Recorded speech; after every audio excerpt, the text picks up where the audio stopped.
Salut Alex. Très hâte de faire cette chronique avec toi pour 2 raisons: tester ton nouveau micro et en savoir plus sur, la question: faut-il avoir peur du froid? Faut-il mettre des couvertures flottantes? Quelle est la vraie largeur, longueur de ma saison? C'est bon, mais moi j'ai peur des deux. J'ai peur du nouveau micro parce que tu m'as envoyé une espèce de gadget compliqué qui n'est pas juste plug and play. Puis j'ai peur du froid. Nous, à Tinwick, ça passait proche le 2 septembre que ça gèle. Fait que c'est excessivement tôt en saison. J'ai beaucoup de cultures légumières au jardin qui ne sont pas encore récoltées. Fait que c'est certain qu'à ce moment-là, le stress augmente. Puis nous, ben, notre production principale, c'est de la fleur coupée. Puis la majorité des espèces, je te dirais, sont très sensibles au gel. Fait que du moment que tu frappes un gel à 0, -1, ben là, ça y est, ça peut être fini pour beaucoup de cultures, malheureusement, là. Parlons-en, parce que moi je remarque qu'il y a de plus en plus de publicité ou de discussions sur les couvertures flottantes et déjà le terme, Ouais. il me suggère plein de questions parce que pourquoi flottante plus que thermique? Tu vois? Ah, c'est bon ça. OK, Et la continue. deuxième truc, c'est qu'on est plutôt en fin de saison dans ma tête et je suis pas hyper Ouais, tenté de faire des dépenses en plus.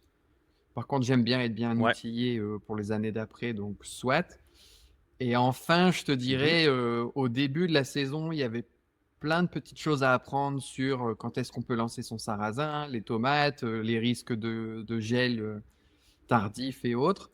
Est-ce que la science est la même? Par exemple, moi, je retiens qu'en dessous de 7 degrés, la tomate, elle est frileuse, il y a un risque de ralentissement de sa maturation et autres.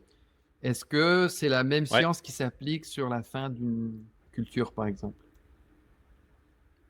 Ben, pas tout à fait, parce que sur le point de vue physiologique, la plante est rendue à maturité, donc on n'est pas nécessairement en début de saison où ce que l'on est au stade plantule, à moins d'être en mode légumes d'hiver qu'on pourra rejaser un petit peu brièvement ensemble, où là on implante des nouvelles cultures.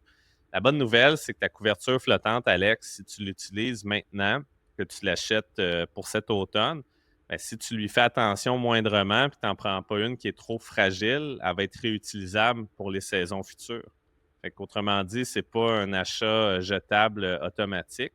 Ta question aussi au niveau thermique était bonne parce qu'en agriculture, on a souvent 2, 3, 4 termes pour vouloir dire à peu près la même chose.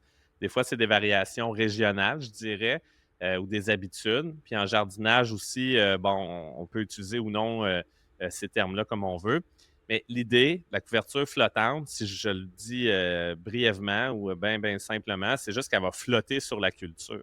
Donc, tu ne serais pas obligé de mettre des arches ou des arceaux pour supporter le poids de cette couverture-là qui est relativement peu pesante en fonction de la qualité que tu achètes. Ça va jusque-là?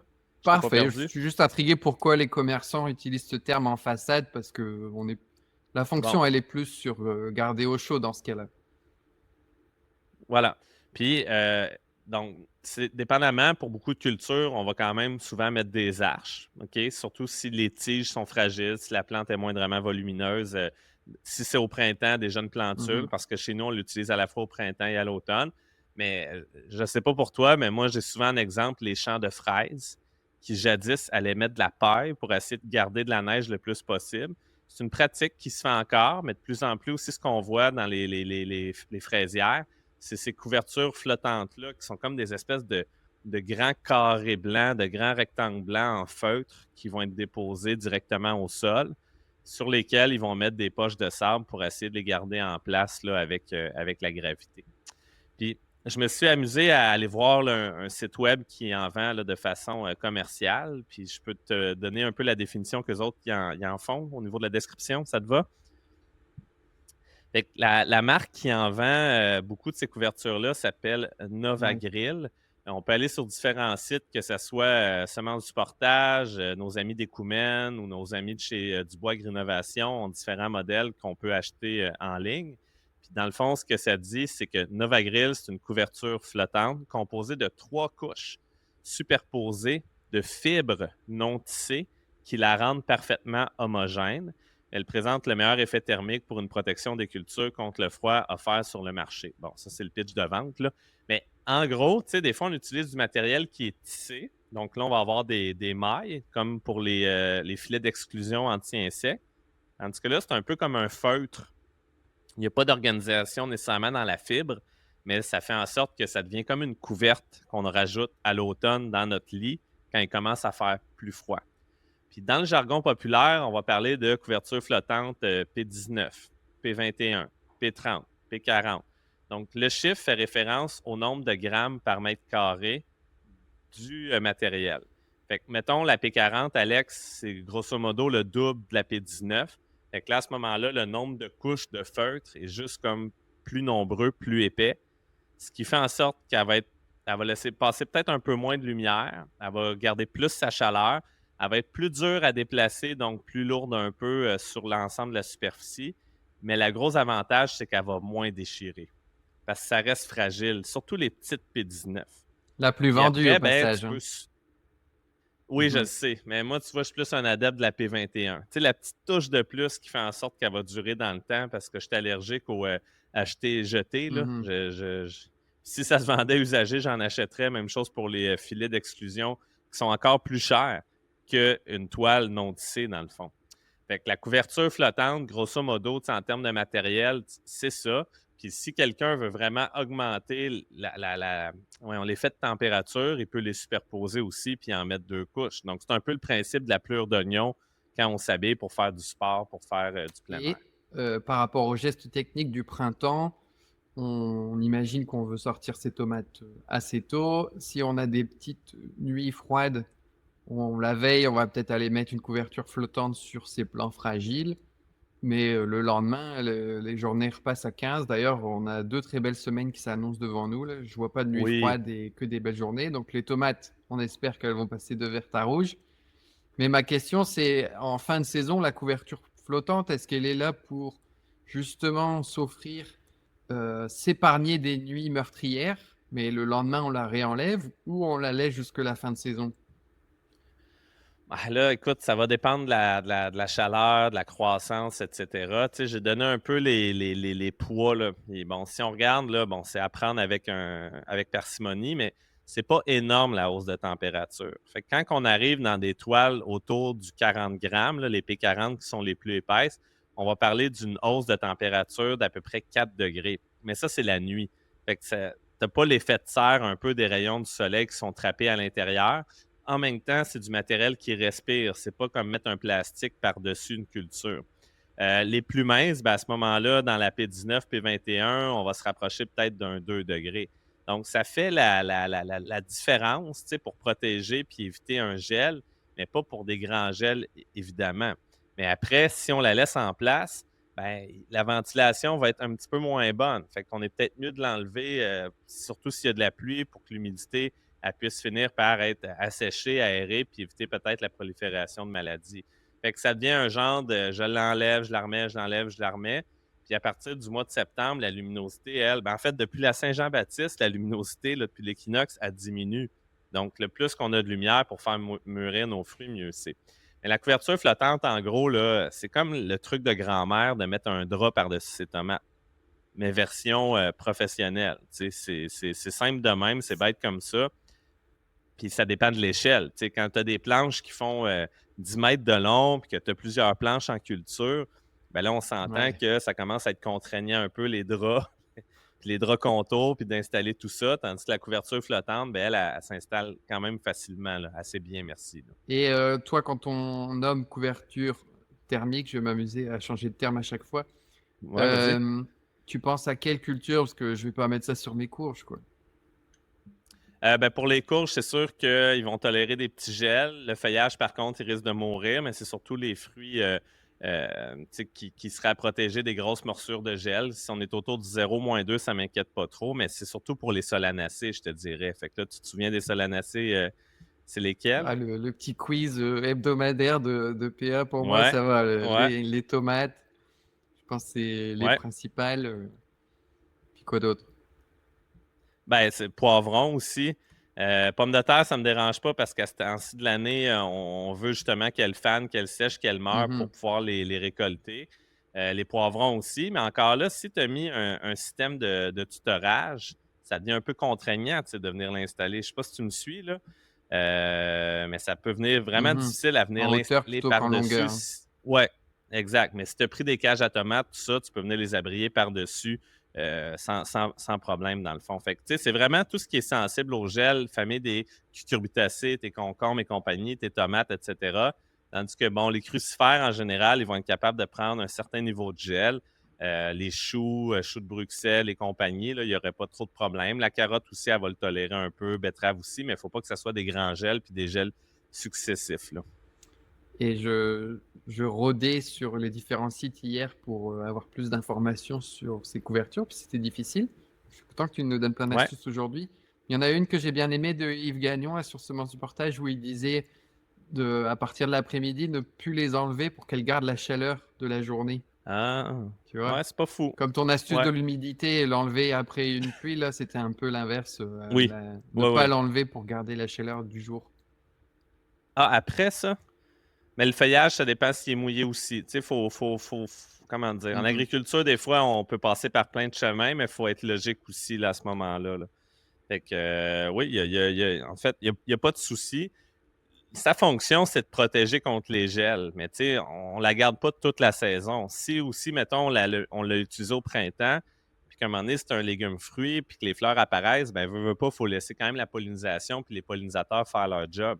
Fait qu'à ce moment-là, il va falloir la retirer. Fait que, bref, tu sais, c'est quand même très polyvalent. Ça va être utilisé pour beaucoup de cultures. Ça fait pas de grands miracles, mais ça fait des beaux petits miracles. Puis l'autre truc qui est le fun, tu sais, qu'on n'a pas mentionné, mais là, quoi qu'il s'en vient un peu tard, mais ça te fait aussi une barrière anti-insecte d'un sens. Tu sais, c'est une barrière physique, ce truc-là. Fait que ça aussi, là, je sais pas, moi, si les chevreuils de ce temps-ci viennent faire un tour au jardin, puis que tu leur mets ça dans les pattes, ben, ils vont avoir plus de difficultés à trouver le feuillage, là. Et on a nommé les solanacées, cucurbitacées. Par exemple, moi, Oui, mon basilic, j'en avais fait des quantités extraordinaires. oui, oui, Et ils ont très tous sensible au viré froid. noir. Ouais, Ils ben ont c'est pris un coup ça. de froid? Et comme...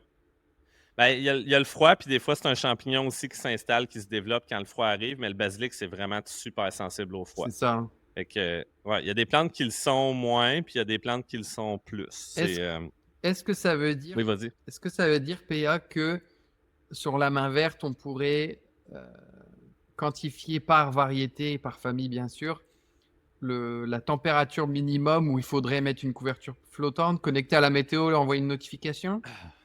Ouais, ça serait le fun. Ce T'es-tu serait... capable de faire ça? Eh oui. Moi, je suis pas capable, mais l'idée est vraiment bonne, par exemple, tu sais. Puis, des fois aussi, Ça c'est sera d'être fait. vraiment conscient, ben, voilà, de son microclimat personnel. Comme nous, on habite dans le creux là, d'une vallée. Là. Fait qu'on a comme deux zones où la température froide va baisser en suivant les pentes. Fait que nous, on enlève toujours systématiquement 4 degrés aux prévisions météo. Là. Fait que quand ils annoncent des nuits Mhm. là, de ce temps-ci à 4, 5, 6, là, on a peur. Bon, après, il y a d'autres techniques. Là. Il y a des gens qui vont faire de la ventilation continue. Il y a des gens qui vont partir des feux, mais là, il faut qu'ils roulent toute la nuit. Là, tu parles des pros, là. L'eau, ouais, ouais. Puis l'eau, c'est quelque chose qui est assez connu, mais le truc avec l'eau, c'est que il faut pas que tu arroses un peu, puis après tu arrêtes, parce que là, si ça gèle, cette eau-là va se transformer en glace. Il faut que tu arroses comme tout le temps, Oh. en ayant toujours de l'eau pour que l'énergie que ça prend pour que ça tombe en glace, mais fasse en sorte que de toujours ajouter de l'eau, la glace, Mm. elle pogne pas. Mais là, écoute, il faut que tu sois équipé en tabarnouche, puis ça peut te vider un puits aussi selon comment tu es setupé. Fait que la couverture flottante, à petite échelle, elle tient la route. Sur des grandes surfaces, là, en grande Mhm. culture, écoute, techniquement, ça ne fonctionnerait pas. Économiquement, ça serait inviable pour les agriculteurs, les agricultrices. Mais comme je le disais tantôt, ça va rester un outil d'une ampleur plus grande que ton drap ou ta couverte que tu sortirais de ta penderie, là. Puis des fois, ben, on les garde propres aussi, ces couvertes-là, là, pour la visite. Là, fait que, mais c'est ça. Bref, il y a plein d'options, Alex. Celle-là, quand on devient qu'un jardin un peu plus volumineux, moi, je t'avoue que c'est celle que j'aime beaucoup. Puis comme je le disais, ben, on va l'utiliser aussi en début de saison parce qu'au stade plantule, quand que les plants sont encore très jeunes puis qu'au niveau cellulaire, ils commencent leur développement, ben, sont fragiles. Fait qu'à ce moment-là aussi, il faut venir les protéger contre les nuits fraîches ou les températures plus froides. Puis tu vois, tu parlais des solanacées. Si tu veux y aller par culture, en bas de 10 degrés, ils ne meurent pas.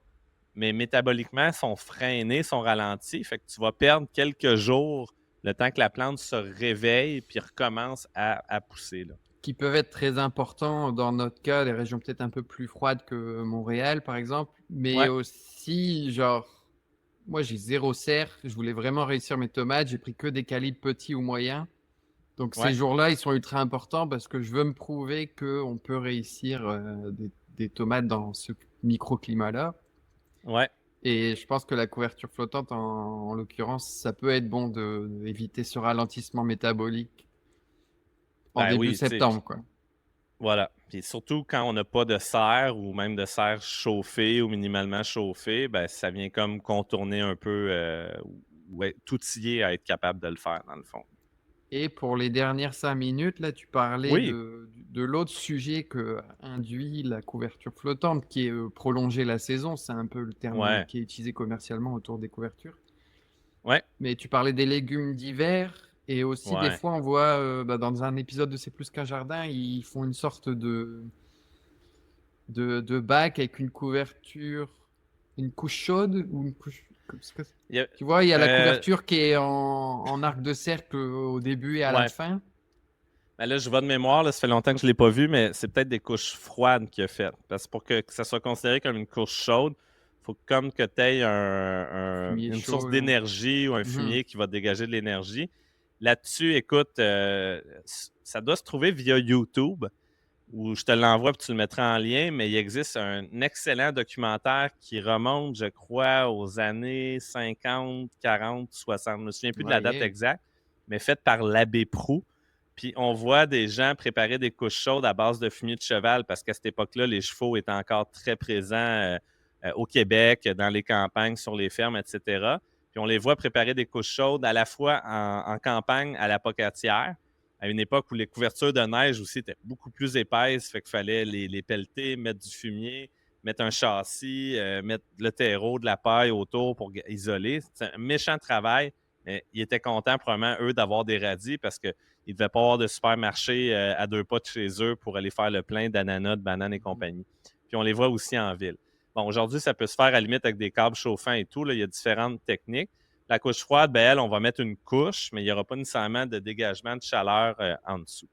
Les Ça nous légumes, ouvre le sujet de l'élongation de la saison. C'est surtout oui, ça. Est-ce que là, je peux bon, partir mes laitues si je mets une couverture pour les 2 prochains mois?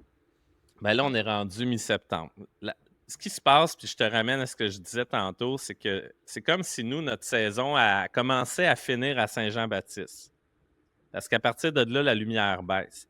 Fait que là encore, je vais refaire une suggestion. Allez écouter l'excellent documentaire qui s'intitule Récolter l'hiver, où on voit une collègue, là, chercheur au CETAB, parler justement de comment faire des légumes d'hiver.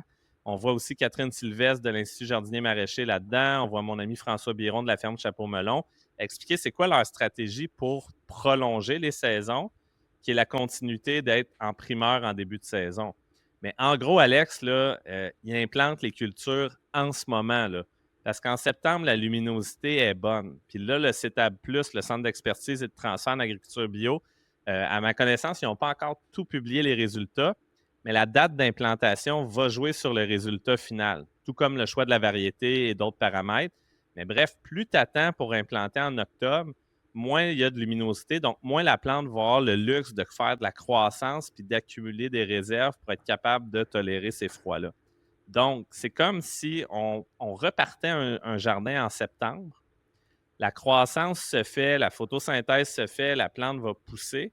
Puis après ça, on va essayer de garder cet environnement-là dans une serre ou une couche froide. Ça peut être en mini-tunnel aussi. Euh, Idéalement, en haut de zéro, ça peut geler un peu. Les plantes comme les épinards vont le tolérer quand même ou beaucoup de crucifères asiatiques. Pour essayer de survivre au gel, ils vont déposer énormément de sucre ou d'osmolyte dans leur vacuole. Donc, dans une cellule, c'est comme si tu avais une piscine pleine d'eau. Puis si elle ne s'est pas mis d'isolant dans cette ballonne d'eau-là, ce que ça va faire, c'est qu'elle va devenir de la glace. Puis là, ben, à ce moment-là, c'est comme la glace, elle va Un peu comme quand tu remplis un bocal bien plein d'eau puis que tu envoies au congélo, ça va faire casser ton bocal, ton pot maçon à cause de l'expansion de la glace. Je ne sais pas si tu suis un peu l'image, là, mais les cristaux de glace, ils vont perforer les cellules. Puis c'est pour ça que le gel, ça tue une plante, dans le fond, parce qu'elle vient faire éclater tes cellules. Mais il y a des plantes qui tolèrent ça. Fait que eux, c'est ça qu'ils font. Ils bâtissent. Tu termines en beauté, là, Ouais, ben oui. balado. Ouais, ouais. L'agronome parle. Hein. Oui, quand même. Ben là, je pense. C'est bon. Ben, ouais.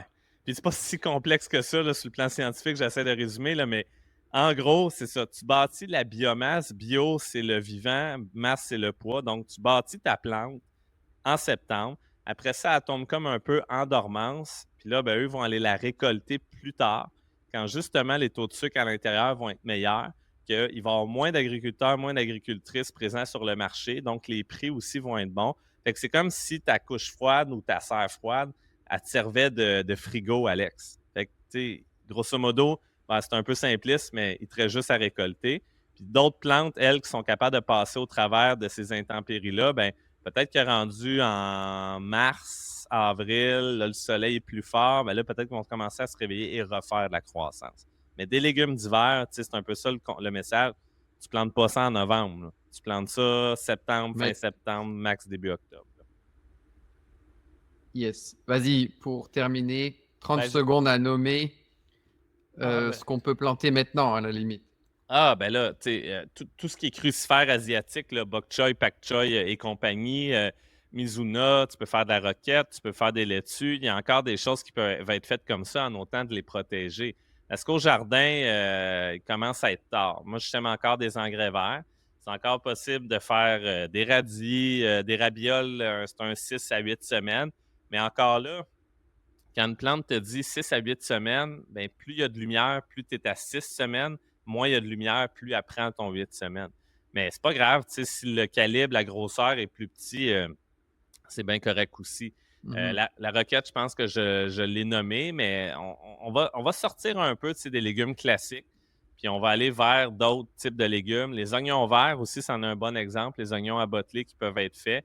Mais bref, je pense qu'il faut expérimenter aussi. Le vidéo récolté l'hiver, il vaut vraiment la peine, le documentaire. Puis il y a aussi des livres là, spécialisés là-dedans, là, dont un dernier là, que Jean-Martin avait publié. Je le cherche là, dans ma bibliothèque. Il ne doit pas être loin, mais voyons, il ne me vient pas sous la main. Fait que. Ah, il est-tu là? Non, il n'est pas là. Fait que je me souviens plus. Ah, il est là, le maraîchage nordique. Fait que, tu sais, on peut prendre des trucs là-dedans, puis l'amener à l'échelle du jardin. En tout cas, on a bien clôturé parce qu'on a illustré plein de manières d'utiliser la couverture, puis je pense que ça va être le nom de l'épisode. Oui. Là, ben, moi, tu viens de me donner le goût de le relire. Ah, tu vois, on se dit à la semaine prochaine. Il y a même une page sur les couvertures flottantes. On se dit à bientôt. À la semaine prochaine. Salut.